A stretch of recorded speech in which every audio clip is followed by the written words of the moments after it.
우리 이렇게 인사 나누실까요? 좋은 점심. 네. 좋은 아침으로. 네. 좋은 점심 이렇게 해주시면 되겠습니다. 자, 다시 한번 인사 나누실까요? 좋은 점심. 네. 낙하산과 얼굴은 폐하산다. 낙하산과 얼굴은 폐하산다. 같이. 네. 네, 찡그리지 마시고 졸지 마시고 네, 좋은 주일 점심 보내시기를 축복합니다. 이집트에서 처절하게 실패한 아브라함은요, 이제 다시 가나안 땅으로 돌아옵니다. 돌아와서 아브라함이 가장 먼저 한 일은 무엇이었을까요? 그것은 예배를 회복하고 드리는 일이었습니다. 창세기 13장 3절에서 4절 보세요. 4절 특별히 보세요. 그가 처음으로 제단을 쌓은 곳이라. 그가 거기서 여호와의 이름을 불렀더라. 그가 거기서 누구의 이름을 불러요? 여호와의 이름을 불렀더라. 어디서 많이 본 말씀이죠. 이게 사실은 창세기 12장 8절 한번 띄워주시면 보세요. 창세기 12장 8절에 거기서 베델 동쪽 산으로 옮겨 장막을 치니 서쪽은 베델이요 동쪽은 아이라. 그가 그곳에서 여호와께 제단을 쌓고 여호와의 이름을 부르더니 이렇게 나와 있죠. 그러니까 갈대아 우르를 떠나서 하란을 거쳐서 가나안 땅에 도착해서 아브라함이 예배를 드렸던 그곳, 이집트에서 처절하게 실패를 경험하고 아브라함은 다시 하나님의 이름을 부르며 예배를 드립니다. 아, 내 삶에 누가 계셔야 돼요? 하나님이 계셔야 되는구나. 그가 깨닫고 다시 하나님과의 관계의 회복을 시도합니다. 그러니까 아브라함이 그래도 믿음의 사람이었다라는 것이 자신의 실수를 그래도 즉시 깨닫고 다시 하나님의 이름을 부르면서 예배를 회복했다는 데 있는 것이죠.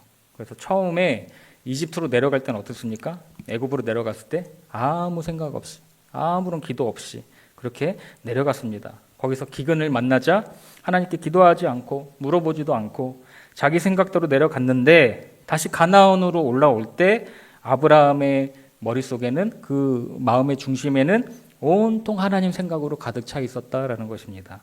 그러니까 우리도 마찬가지죠. 사람이니까 우리는 사람이라서 다 실수합니다. 사람이라 우리는 약할 수 있고요. 우리가 또 사람 의지할 수 있고 환경을 의지할 수도 있습니다. 그런데 문제는 뭐냐면 그것을 빨리 깨닫고 돌아오느냐에 달려 있다라는 것이죠.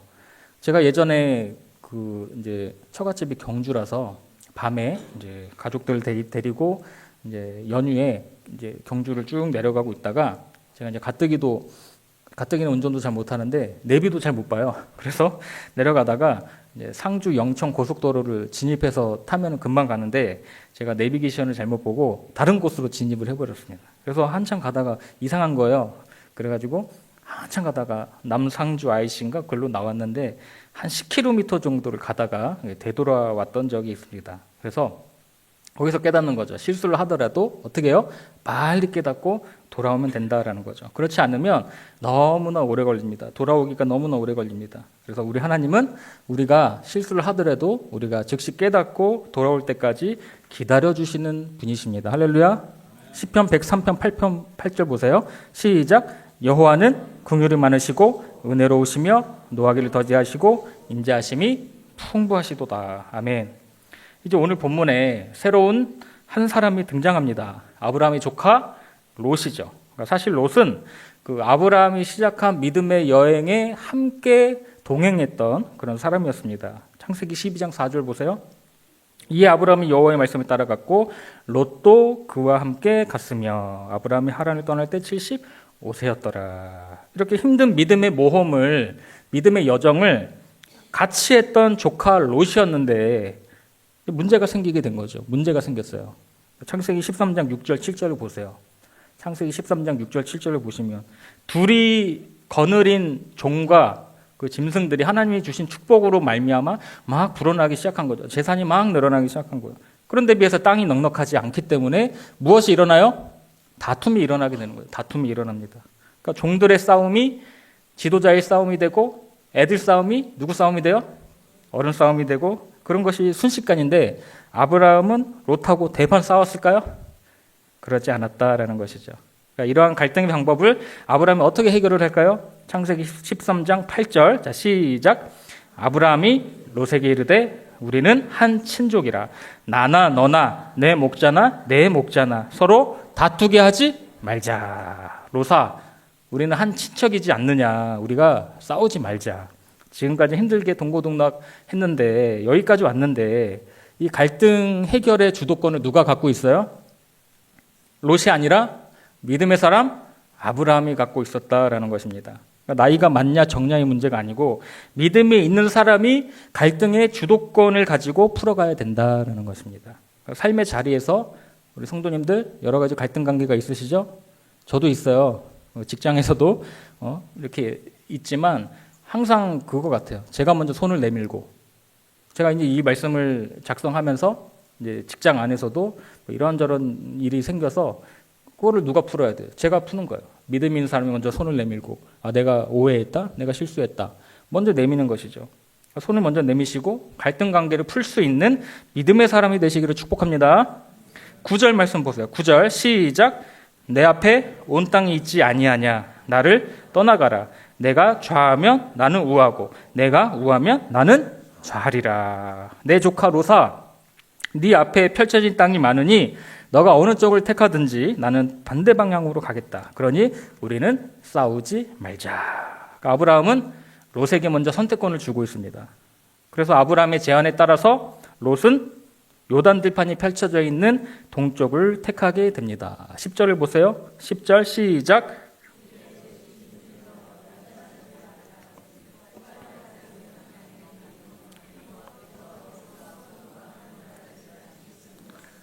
여호와의 동산 같고 애굽 땅과 같았더라. 롯이 눈을 들어서 바라본 땅은 물이 넉넉하고 여호와의 동산 같고 매우 살기에 좋았던 땅이었던 것 같습니다.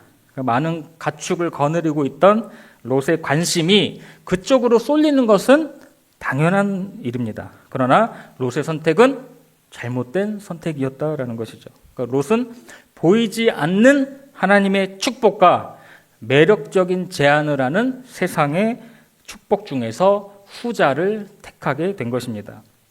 신앙인이라 자처하는 우리에게도 혹시 이 롯의 모습이 보일 때가 있지 않습니까? 매사에 하나님의 뜻과 내 뜻이 일치하면 좋은데 그렇지 않을 때가 훨씬 더 많아 보입니다. 당장 우리 눈에 화려한 게 좋아 보입니다.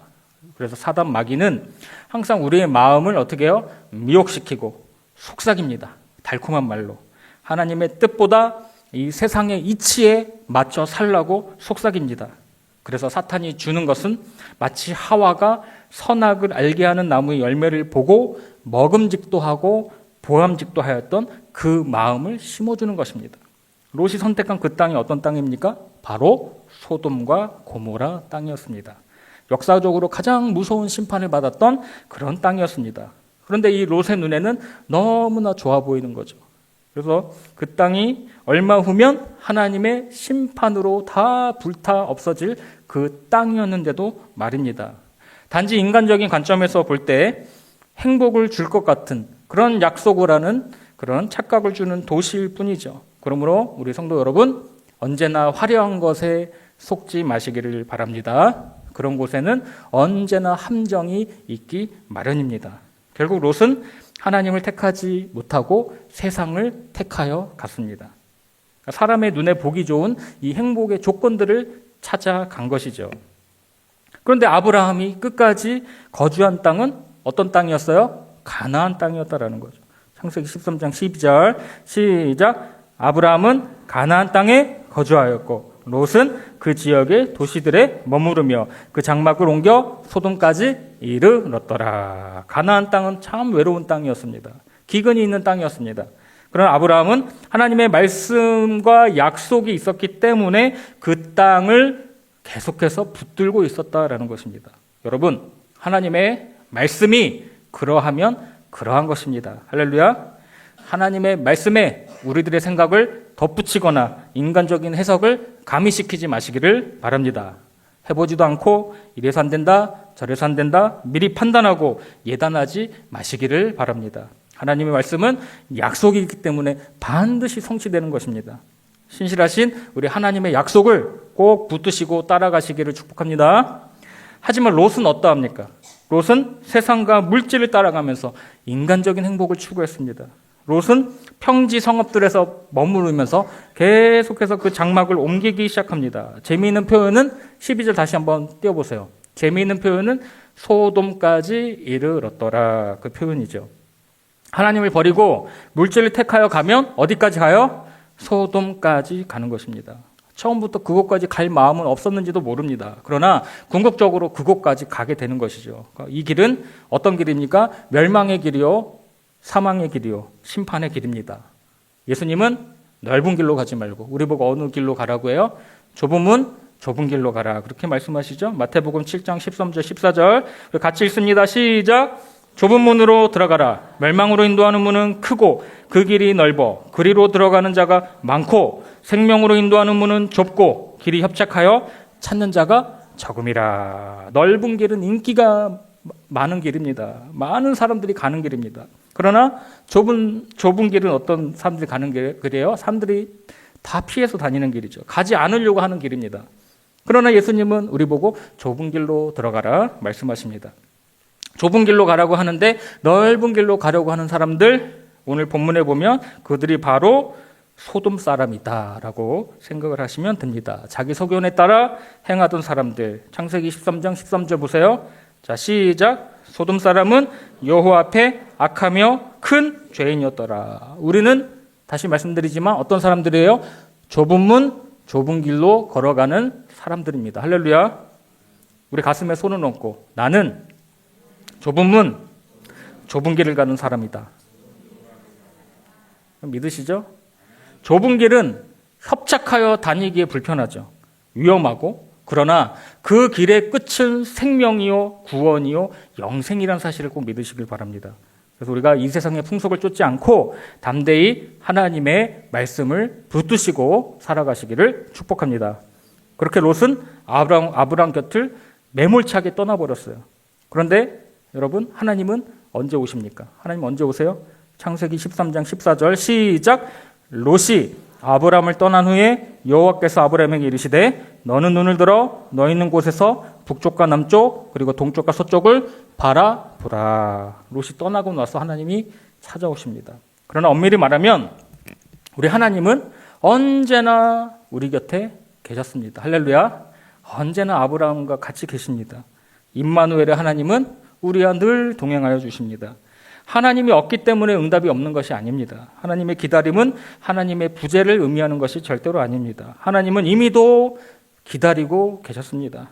여러분이 기근을 만나고 힘들어할 때조차도, 고민할 때조차도 하나님은 반드시 그곳에 계십니다. 그리고 하나님께서 나타나실 때를 기다리고 계신 것이죠. 이것이 하나님의 기다림입니다.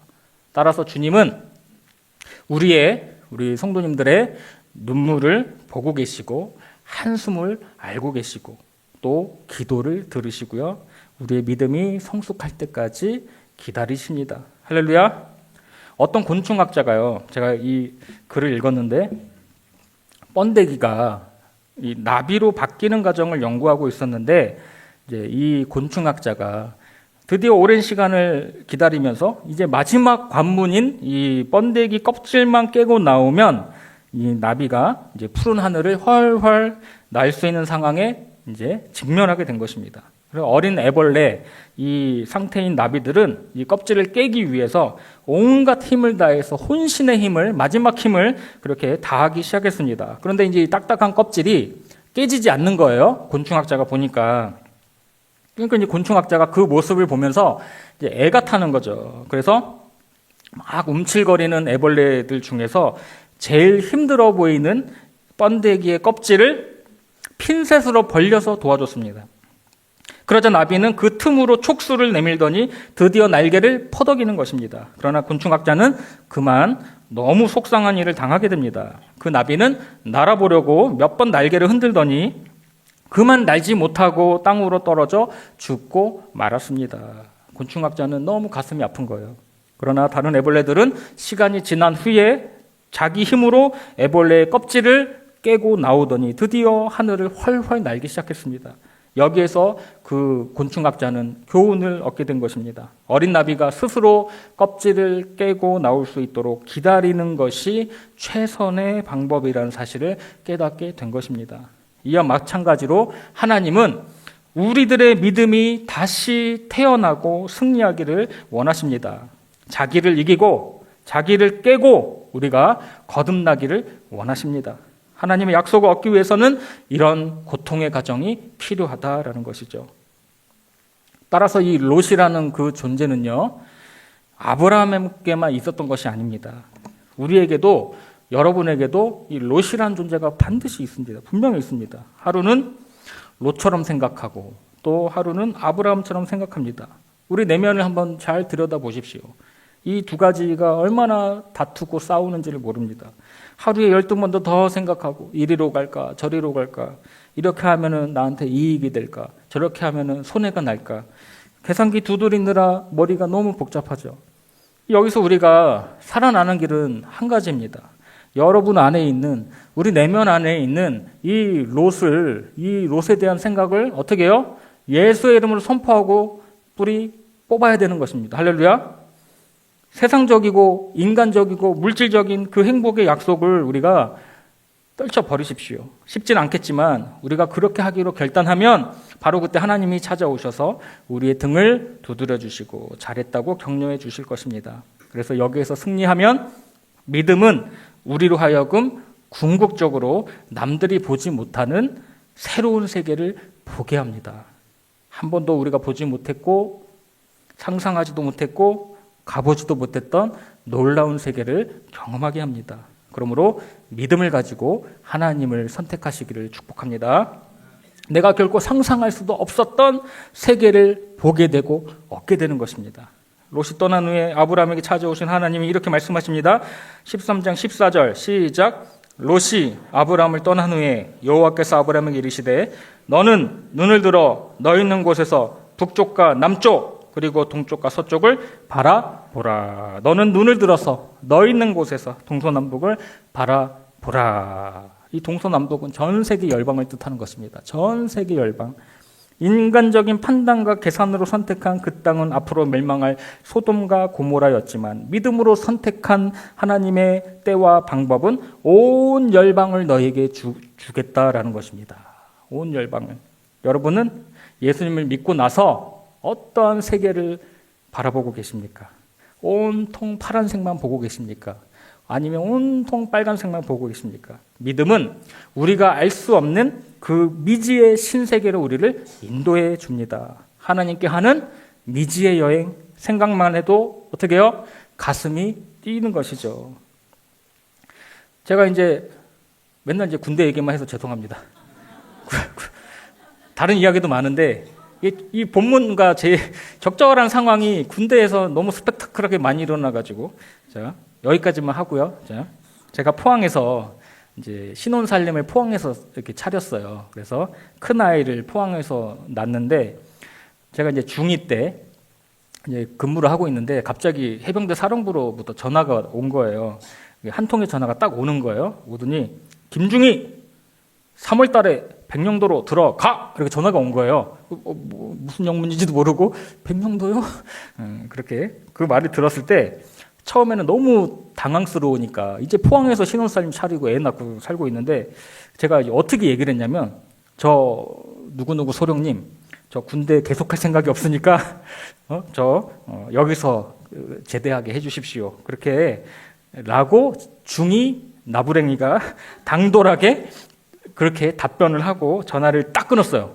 그러니까 제가 생각해도 너무 당돌한 거죠. 이 중이 나부랭이가 소령한테 그렇게 얘기를 할 수 있을까? 그런데 전화를 끊고 나서 몇 초도 안 됐어요. 몇 초도 안 됐어요. 갑자기 제 마음이 막 뛰기 시작한 거예요. 막 설레기 시작한 거예요. 갑자기 전화를 딱 끊었어요. 아유, 거기 왜 들어가? 이제 결혼했는데. 아유, 난 제대할 거야. 근데 갑자기 전화 끊고 나자마자 가슴이 막 뛰기 시작한 거예요. 그러면서 어떤 생각이 딱 드냐면요. 아, 백령도 한번 가볼까? 이런 생각이 드는 거예요, 갑자기. 저는 평소에 생각지도 않았던 곳인데, 제 동기 2명이 이미 들어가 있어요. 저는 이제 쳐다보지도 않는 곳인데, 너무 신나겠는데, 와, 하나님이 우리 가정을, 우리 부부를 어떤 축복을 예비해 놓고 계셨을까? 이런 생각이 갑자기 벼랑간 드는 거죠. 지금 생각해 보면 성령의 음성이었죠. 성령의 감동이었습니다. 그런 마음이 들어서 저는 당연히 안 가겠다라는 답변을 예상을 하고 99%안 가겠다라는 답변을 예상을 하고 제 아내한테 바로 전화를 걸었습니다. 바로 전화를 걸었는데 사령부에서 백령도로 들어가라는데 들어갈래? 라고 말하자마자 어떤 대답이 있었을까요? 그래. 바로 그래. 저는 미쳤어? 그럴 줄 알았어요. 그래. 그 한마디에 제가 다시 사령부로 전화를 걸었어요. 바로 걸어서 죄송합니다. 제가 들어가도록 하겠습니다. 그 총각 후배 그 소위는 보내지 마십시오. 그 총각이 들어가면 힘들어요. 백령도에서 아무것도 없기 때문에 기혼자인 제가 들어가겠습니다. 그렇게 하고 들어갔던 적이 있습니다. 그래서 백령도에서 2년 가까이 있으면서요, 우리 부부는요, 하나님의 놀라운 신앙 여행을 통해서 그곳에서 하나님을 인격적으로 만나고 밤마다 군교회에 가서 중보기도 하고 그렇게 뜨겁게 하나님을 만났던 기억이 있습니다. 그러므로 우리가 믿음을 갖는다라는 것은요, 내가 알지 못했던 새로운 세계를 보게 하는 것입니다. 내 이성과 경험과 상식을 뛰어넘어서 하나님의 약속하신 놀라운 세계, 그 은혜의 세계까지 들어가게 하는 것이 뭐예요? 믿음이다라는 것입니다. 우리 사랑하는 성도 여러분, 인생 살아가시면서 낙심이 찾아오고 또 어려운 일이 생길 때마다 고개가 푹 숙여질 때가 있습니다. 고개가 푹 숙여지고 걸을 때가 많죠. 저도 마찬가지고요. 디스크가 터져가지고 고개를 푹 숙이고 다닙니다. 엊그저께 디스크가 터져가지고 다리까지 내려왔는데 그럴 때마다 한숨을 쉬고 걸을 때가 얼마나 많은지 모릅니다. 그럴 때마다 누군가 소리치는 거죠. 너는 눈을 들어라. 너는 눈을 들어라. 그리고 하늘을 봐라. 하늘을 봐라. 그리고 그 눈을 어디에서 들어요? 너가 있는 그곳에서 들어라. 그렇게 말씀해 주십니다. 그래서 오늘 성경은 우리들이 서 있는 그곳에서 기적이 시작된다라고 말씀하고 계십니다. 내 모습 이대로, 내 환경 이대로 고통이 파도처럼 밀려오는 나의 현실적인 상황이 바로 그 자리가 기적의 시작점이라는 사실을 꼭 믿으시기를 축복합니다. 그 곳에서 하나님이 간섭하고 개입하시면 기적이 일어나는 거예요. 창세기 13장 17절. 자, 시작. 너는 일어나 그 땅을 종과 횡으로 두루 다녀보라. 내가 그것을 내게 주리라. 너는 일어나서 그 땅을 종과 횡으로 두루 다녀보라. 마지막으로 일어나 걸으라는 거예요. 두루 다녀보라는 것이죠. 하나님의 비전을 이루면서 누리는 축복의 조건은 고개를 들고 비전을 보고 그것을 향하여 일어나 걸으라는 것입니다. 우리들의 미래는요, 아무도 가본 적이 없습니다. 그러나 믿음은 바라는 것들의 실상이요 보지 못하는 것들의 증거임을 믿습니다. 미래는 믿음이 있는 사람의 것입니다. 내가 하면 오래 걸리고, 저는 어제도 생각했어요. 내가 하면 오래 걸리고 이만큼밖에 못하는데 우리 하나님이 하시면 엄청난, 하나님이 개입하시면 상상도 할 수 없는 일들이 일어날 것이다. 그것이 바로 믿음의 생각인 줄로 믿습니다. 그러나 그런 믿음을 가졌다 할지라도 우리 현실은 어떻습니까? 당장 우리 현실을 바라보십시오. 항상 초라하고 항상 배고프고 고통스러운 것이죠. 13장 18절 말씀 시작. 이에 아브라함이 장막을 옮겨 헤브론에 있는 마므레 상수리 수풀에 이르러 거주하며 거기서 여호와를 위하여 제단을 쌓았더라. 아브라함이여 그 모든 비전을 받았고 그렇게 바라보았지만 현실은 어디예요? 아직 상수리 수풀이었습니다. 어제나 오늘이나 달라진 것이 없어요. 그러나 그는 이미 변한 사람이죠. 할렐루야. 이미 변한 사람입니다. 장렬하는, 띄워주세요. 장렬하는 태양을 본 사람은 이 땅의 화려한 샹들리에 더 이상의 관심을 두지 않습니다. 제가 어느 목사님의 설교를 듣다가 말이 너무 멋있어가지고 메모를 해놨어요. 장렬하는 태양을 본 사람은 이 땅의 화려한 샹들리에 더 이상의 관심을 두지 않습니다. 아브라함이 이미 보이지 않는 세계를 보고 듣고 맛본 사람이기 때문에 현실은 외롭고 고독하고 가난할지라도 그의 마음에는 하나님의 말씀, 미지의 세계, 그 축복의 세계가 불타오르는 것입니다. 그의 안에서 불타오르는 것입니다. 그런 아브라함이 무엇을 합니까? 단을 쌓았습니다. 예배를 드렸습니다. 고독하고 외롭고 어떤 특별한 일이 일어날 것 같지 않는 일상 속에서 아브라함은 하나님을 예배하기 시작합니다.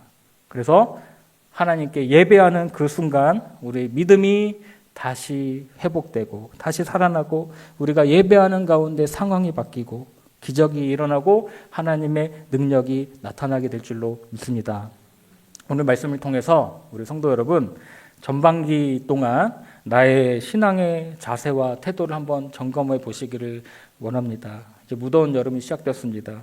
하나님, 후반기에는 아브라함과 같이 우리 하나님을 향해서 정말 뜨거운 예배와 말씀에 불타올라서 그 성령의, 제가 만든 표현인데요, 성령의 와이파이가 정말 나로 인해서 내 옆으로, 내 앞으로, 내 사방으로 그렇게 확장해 나가게 해주십시오. 그렇게 기도하시고 올 후반기에도 뜨거운 열정과 믿음을 가지고 우리 주님께 헌신하시는 모든 분들이 되시기를 주님의 이름으로 축복합니다.